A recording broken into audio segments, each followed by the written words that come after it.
रुचिरा के आने के बाद आदित्य को स्कूल जाना एक बार फिर से पसंद आने लगा था।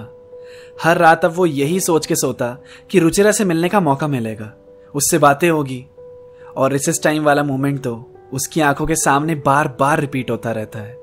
स्कूल के लिए सुबह जगने में अब वो कोई नखरे भी नहीं करता था। रुचिरा उसकी जिंदगी बहुत हद तक बदल चुकी थी। क्लास में उसकी परफॉर्मेंस भी इंप्रूव होने लगी थी। शायद खुश रहने की वजह से ही पढ़ाई में मन लग रहा था उसका। वैसे अच्छे मार्क्स लाना उसकी एक मजबूरी ही है, क्योंकि उसके पापा उसे आईआईटी क्लियर करता देखना चाहते हैं, और इतने स्ट्रिक्ट हैं कि पूछो मत। घर से बाहर तक नहीं जाने देते स्कूल के अलावा, टीवी भी नहीं देख सकता है वो। और बेचारा आदित्य अपने पापा के खौफ में लगा हुआ है, उनका ही सपना पूरा करने के लिए। आईआईटी आईआईटी आईआईटी, बस यही सुनने को मिलता है उसे पूरे घर में।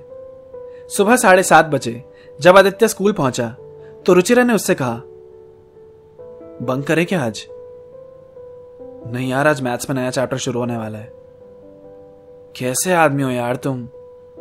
तुम्हारे ऊपर अगर आईआईटी का प्रेशर होता ना तो तुम भी ऐसी होती। 9 तक ऐसा बिल्कुल भी नहीं था मैं।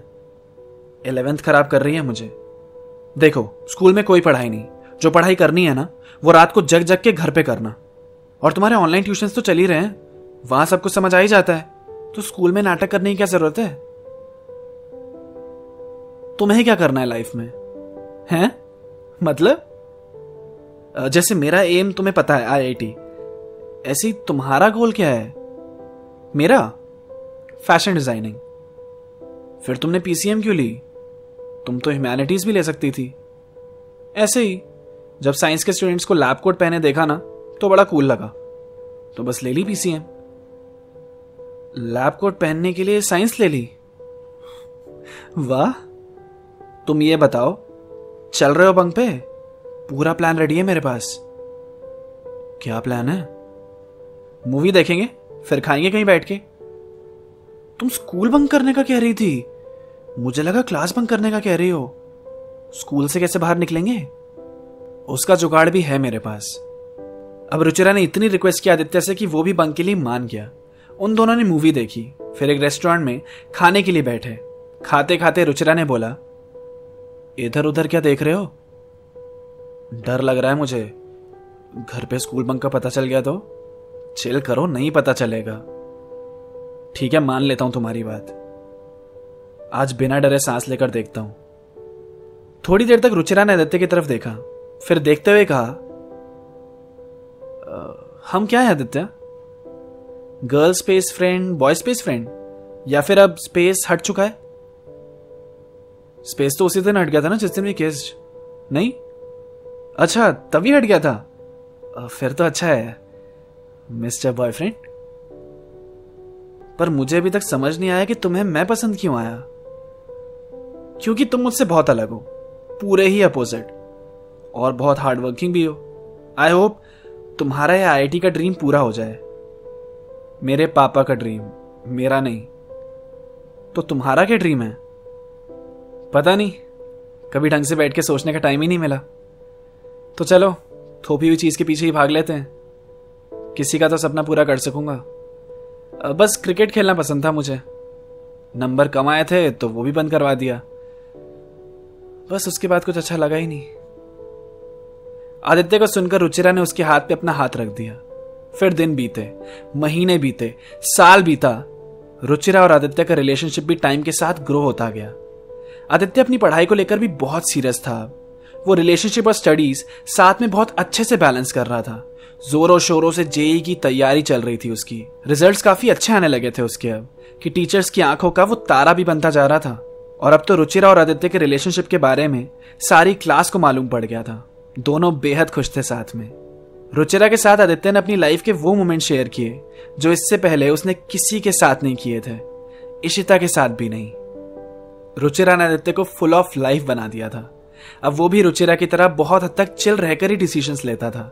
उसकी तरह ही मजाक मस्ती भी करने लगा, और यही चिल रहने के मंत्र ने उसकी पढ़ाई में बहुत हेल्प की।